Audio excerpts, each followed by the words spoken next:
šeit jautājums, kas ir tie hakeri? Un šis jautājums ir absolūti mazsvarīgs. Mums nav jāmēģina tur tagad par to vispār satraukties un domāt, kas... Protams, lai policija dara savu darbu un mēģina atrast un sodīt viņus, bet realitātē viss hakers nekad nesodīs. Un mums ir jāstrādā preventīvi, jādomā par drošību.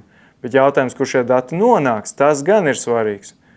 Un šie dati pilnīgi noteikti nonāks mums nedraudzīgās valstīs, to garantē. Jo, piemēram, Krievijā krāpšana ir ļoti populāra nozara.